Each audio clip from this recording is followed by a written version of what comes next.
On the scene, on the story, News on 6 starts now. We have team coverage as the statewide school shutdown prepares to enter its second week. Tonight, we track the progress as dozens of Tulsa teachers continue their 110-mile walk to the state capitol. Plus, why any action by the legislature is too late for one Oklahoma former teacher. The state of Oklahoma did not respect me. It's sad, knowing that it could be so much better. And spring snow. Oklahoma sees freezing temperatures, sleet and snow in April. We'll show you the problems this morning's weather caused for drivers and tell you how cold it could get tonight.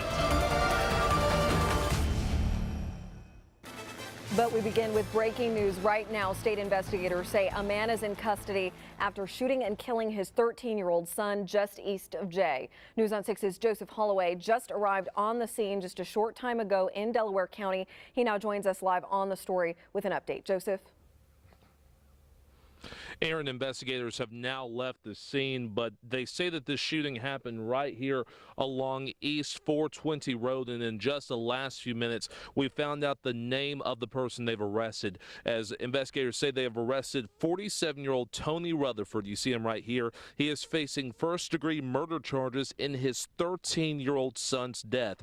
Neighbors called Rutherford and told him about some suspicious people at a vacant house owned by another one of his sons. Now, investigators say that when Rutherford arrived, he saw someone driving that son's truck, chased it, and fired his rifle at the driver several times. The driver was his 13-year-old son, who was pronounced dead here at the scene. Investigators say it took them several interviews before they finally arrested Rutherford, and right now it is not clear what kind of relationship Rutherford had with the son who was shot. Right now we are waiting to learn more information from OSBI. Live on the scene on the story near Jay, Joseph Holloway, News on 6. All right, thank you, Joseph. In Tulsa, a 50-year-old man is found dead after he was shot in his driveway near 56th Street North and Hartford. Tulsa police say the man's wife found his body in between the two cars in his driveway. Detectives say they believe someone targeted the man because he's known for having a lot of money and several cars. He does a lot of business with cash. He goes to the casino a lot. I think everybody in the neighborhood knows that he has a lot of cash. This is Tulsa's 10th homicide of the year. It was a winter wonderland in April. That's what we had this morning, and Viper 3D radar indicated that as well. It swept on through, clearing out by about midday today, but even before the sun rose, those flurries were flying, adding up to only a dusting in the Tulsa area, but to the south of I-40 or along I-40, some spots saw nearly an inch of it, and some of that in the form of sleet as well. Well, in Tulsa, this was the last measurable snowfall in April since 2007. Before that, you had to go back to the 1970s for this to have happened. So this was certainly rare, but it was only 1/10 of an inch of snow that has since disappeared. And it disappeared quickly thanks to the sunshine that broke out today as skies cleared, ending up in the 40s for highs. Still a near record cool afternoon high after a record low this morning. In the metro area, temperatures holding steady in the mid-40s, but we're bound for the 30s and below freezing for many areas tonight. I'll let you know who has the freeze potential. We'll let you know about a Sunday weather hiccup, and then back to springtime warmth when that shows up. Back to you. All right, thank you, Mike. Tulsa firefighters had a close call after two drivers hit a fire truck this morning on the Tisdale Parkway near Pine. Crews were working to rescue a man who was pinned in his truck when two other drivers slammed into that fire truck, causing some serious damage. Two people at that scene went to the hospital but are expected to be okay. The OHP says there were more than 15 wrecks throughout the city just this morning. And it wasn't just that winter weather. Many people were jolted awake by an earthquake this morning. It happened shortly after 7 o'clock. The U.S. Geological Survey says the 4.6 magnitude quake was centered in Garfield County, just a few miles west of Perry. And the dialogue between teachers and lawmakers continues this weekend as the school shutdown heads into its second week. House Majority Leader John Echols and State Representative Mark McBride met with dozens of teachers in Moore today. A town hall was hosted by the Education Association of Moore to continue discussions in a more personal setting.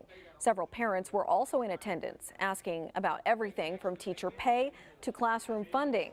Discussion between the community and their lawmakers was civil and, according to the event's organizer, productive. It was amazing. Having Representative Echols and Representative McBride here to discuss the hard questions with our teachers, it was amazing. Coming up tonight at 9 and 10, hear what lawmakers have to say about the OEA's latest set of demands. And a Tulsa woman who has been teaching in Texas for the last 2 years says even if the state does pass more education funding money, it won't convince her to work in Oklahoma. Her husband still lives here in Tulsa, but he's getting ready to make the move too. News on 6's Amy Slanchik is on the story new tonight. Leanna Snyder is grading science homework. About life cycles of different animals and insects. For her second grade students who live about 300 miles away. I have 20 children this year instead of 26 or 28. This is her classroom in Grand Prairie, Texas, near Dallas. I'm a teacher, and I don't want to have to give that up. It's her 26th year teaching. 8 of those years were at Carnegie Elementary in Tulsa. Now she's at Colin Powell Elementary, where she's been for 2 years. It's been fabulous. It has reignited my passion. Every Friday afternoon when school gets out, she drives 4.5 hours home to Tulsa to spend the weekend with her family. I feel like I'm kind of living in 2 different worlds, and I really am, because I'm in my professional mode and then I'm in my mom mode, you know, on the weekends, and it's kind of hard trying to balance that. We've tried to make the best of it. Kids are very busy socially and with school, and so cherish every minute. Right now, Leanna says she earns $20,000 more a year than she would in Oklahoma. And now that she knows what a fully funded school looks like, if I need supplies, all I have to do is say, hey, I need something, and it's there. It doesn't matter to her what the legislature passes, she's staying in Texas. With their son Jackson at ORU and their daughter Abby graduating from Edison this year, Leanna's husband Eric will be moving across the state line too. I will never cheer for a college team in that state, but I'm okay living there. We need to start a new chapter of our life too, and unfortunately it can't be here. On the scene, on the story in Tulsa, Amy Slanchik, News on 6. Our team coverage of the teacher walkout continues. Later in this newscast, we catch up with some Tulsa teachers who braved this morning's wintry weather on their 110-mile walk to the Capitol. And the Oklahoma Highway Patrol is looking for a vehicle after a patrol car was involved in a rollover crash late this morning. Investigators say a trooper was in pursuit of a car when the crash happened on Highway 75 and 81st Street South near Tulsa Hills.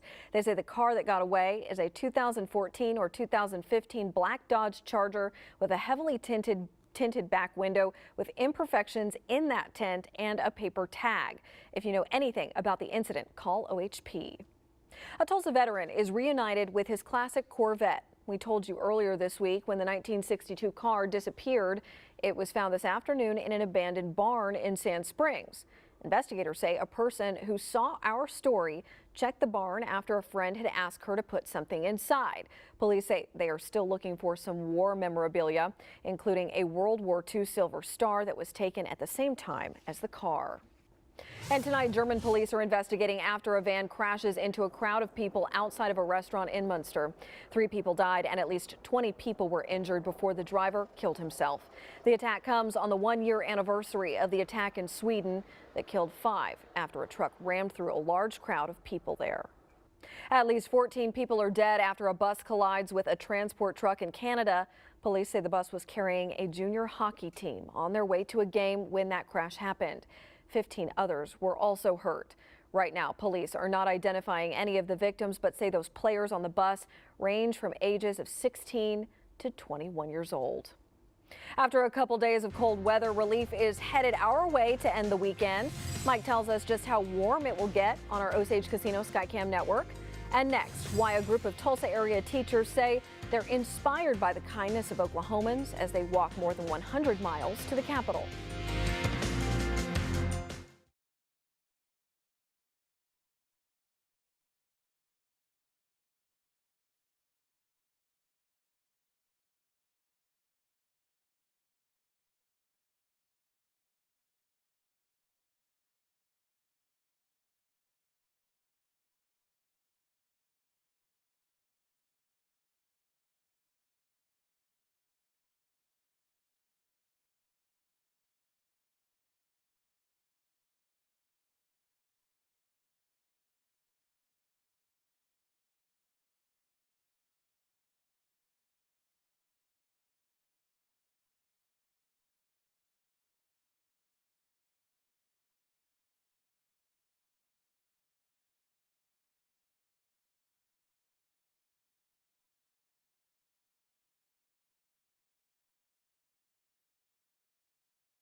We've been monitoring the progress of dozens of Tulsa teachers who are making their way step by step to the state capitol to demand education funding.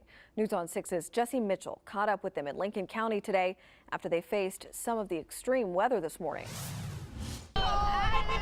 These teachers have been marching since Wednesday and are now halfway to the state capitol. Their spirits remain high.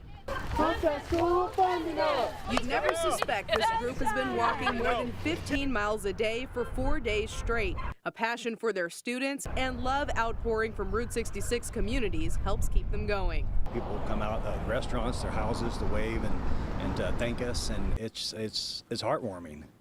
Makes me feel like I chose the right profession. In Davenport, church members revitalized the educators with fresh baked goodies and a song to remind them of their purpose. This little light of mine, I'm gonna let it shine. We need people inside the Capitol, we need people with legislators, we need people in the gallery, we need people rallying outside, and we need people doing this kind of demonstration. Dell City teacher Aaron Baker drove all the way to Tulsa just to make the trek back home on foot. I was joking with someone that it's like summer camp, except for your cabin is 15 miles down the road every day.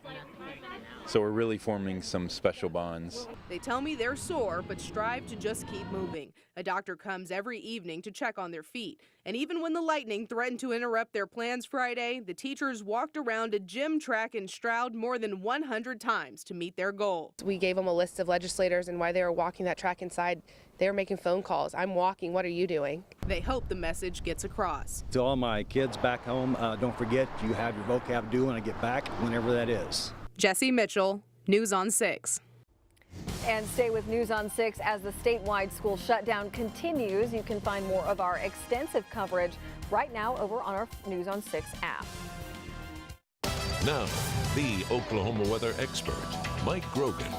It was cold for those walkers. It was cold for the color run here in Tulsa. Boy, it was just a remarkable start to the day, smashing an old record of 28 degrees. This morning's low 25, and we are below freezing for quite a spell. So if you had some sensitive plants outside, they probably didn't look so great by this morning. Well, we have since recovered, but other spots once again had a killing freeze. Tulsa was a record 24 in Bartlesville, 22 was your low in Pawhuska, mid to upper 20s from Grove, Tahlequah, Muskogee. Pretty much no one escaped a freeze this morning, and most of us, it was a hard freeze between 24 and 28 degrees. Well, temperatures today did rise back into the 40s. A record cool high for today would have been a few degrees cooler than we ended up, but sunshine and dry air brought us to 47 in Tulsa. Further south, we were a little bit cooler because the clouds held on, so quite a cold day around McAllister at 42 and then 47 to the north, Bartlesville and Coffeyville. Well, tonight, back to the freezing conditions yet again. So we're back to that routine of covering those plants. If you have those outdoors, this freeze warning goes from tonight until about 9 o'clock tomorrow morning. Now, while not all counties are included in that freeze warning, Tulsa not being included at this time, there are at least conditions that could be favorable for some freezing weather by morning. The normal low 47, tomorrow morning's low 31, and that's in Tulsa. So just be aware, to the east of Tulsa, we'll probably be near a hard freeze. Further west, we might be flirting with the freezing mark for an hour or two. So just be sure to cover up those plants. This may happen briefly before some clouds move in by the morning hours. Here's a look outside right now. At least we're a little bit above that freezing mark. A deceptively cold day, though. When you look outside, it doesn't look so bad. But it is 47, and it does feel like 43 thanks to a north wind. Around the rest of green country, starting up to the north, we're in the mid to upper 40s here, still holding steady at this point. Though in the next hour, these numbers will drop off pretty quickly, so have a jacket if you're out and about. 45 Nowata, 44 Veneta, 45 in Grove. Inola, you're at 45, still at 48 in Sand Springs. Further south, those temperatures here, generally in the 40s. We're at 46 in Muskogee, Stegler, 43 around Lake Eufaula, 45 Bristow up towards Oilton at this hour.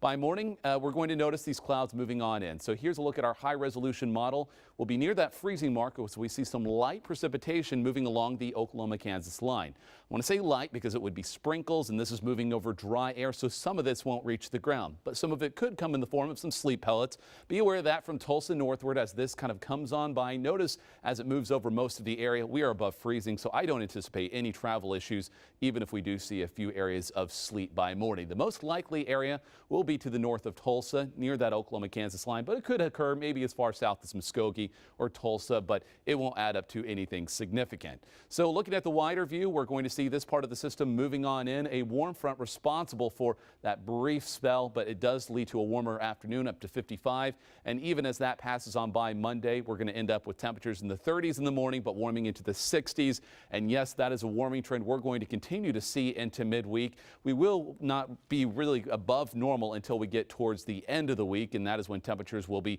back to near 80s by Thursday, and then closing that out with some spring-like storms. So spring weather, it's coming back. So the forecast tonight, 38 at 9 o'clock. By morning, sunrise is right at 7 o'clock, but it will be possibly freezing. Not so great for what it feels like outside, but the afternoon should recover okay. We're back to the warmer air. Nothing below freezing after that, up to 84 by Thursday. A moderate chance of storms Friday afternoon and evening. We'll watch out for those, and then that should lead to a slightly quieter weekend. Now into sports with Harold Kuntz. This is News on 6 Sports with Harold Kuntz. So here's the situation. Denver beat the Clippers today, and the Nuggets now just that game and a half back, or a half game, I should say, of OKC for the 7th seed. If the Thunder lose to the Rockets tonight, they're going to be out the playoff picture for the moment. Steve McGehee is on the scene in Houston with more. Oklahoma City is in a bad spot, facing a must-win situation. This is probably the last place you want to be at, facing the must-win situation, because Houston has won the last 20 games here at the Toyota Center. They've already wrapped up their #1 seed, but they're still not going to lay down for the Oklahoma City Thunder. But some good news here, though. Mike D'Antoni announcing that Eric Gordon and Ryan Anderson will not play tonight against the Thunder, so a glimmer of hope there. One thing I'd say about these guys, they've been a consistent group, in terms of their demeanor and their attitude. Their personalities, they've been good. It's not a moody group. It's a group that gets along real well. They're upbeat, but I haven't sensed any of that. I think that they know that they've got to go out and perform, and they've got to play. We got to play well together. Compete. Simple as that. You just got to compete. When you compete, you give yourself a chance to win. On the scene, on the story from Houston, Steve McGehee, News on 6 Sports. All right, thank you, Steve. Golden Hurricane wrapping up spring football with a chilly spring game this morning. Jonathan Husky is on the scene at Chapman Stadium as TU heads into the summer with a sense of optimism. The Golden Hurricane entered this spring with plenty of questions on both sides of the ball. They leave spring with some of those questions answered, some questions still remaining, but overall, Philip Montgomery pleased with his team's progress. I thought our energy level was good and saw some good things. On a day cold enough that Montgomery called it the Winter Classic, TU showed flashes of the explosive plays Montgomery had hoped to see. Early on, Seth Boomer hit Sam Crawford for a 33-yard touchdown pass, the longest scoring play of the game. I thought we made some plays at the receiver spot. We made a couple of throws quarterback-wise that I liked. Boomer finished with 102 yards on 7 completions. Luke Skipper started and went 9 of 15 for 88 yards and 1 score. I'm becoming more mature. I feel like I've grown up a lot. Helps with my reads and everything.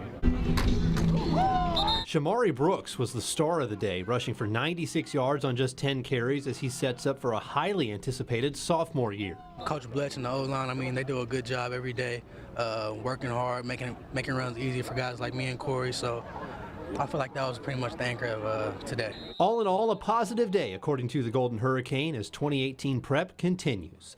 On the scene, on the story at Chapman Stadium, Jonathan Husky, News on 6 Sports. More on that one at 10 from Jonathan. Coming up, former OSU Cowboy Ricky Fowler charges up the leaderboard on moving day at Augusta National.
Moving day at the Masters, former OSU Cowboy Ricky Fowler starting today 7 shots back. But after today's great round, he's in contention for his first major. Rain softening the course's conditions at beautiful Augusta National, and Fowler taking advantage. On to par 5, hole number 2 here. That's a long eagle putt that drops, moves to 4 under. Then on 5, sinks the birdie putt. Fowler a 5 under 31 on the front 9. On 18 now, a chance to move to 10 under. Birdie putt just runs out of gas. Fowler shoots a 65, his first bogey-free round at the Masters. Everyone's still chasing Patrick Reed, though. On the fringe at 15, he's going to chip that in. That's his second eagle on the back 9. Takes a 3-shot lead into Sunday's final round. Rory McIlroy right behind him. Fowler in third, 5 shots back. And finally, it's the 25th annual Rocky Bright Annual Daddy's Invitational Tournament. It took place at the North Mabee Center this afternoon. The game is in celebration of many famous alums out at the center. Kids work and ref the game. Now for Bright, who's a maybe baby, as they call him, who played for the 2000 OU National Championship team, he loves to see his alums return.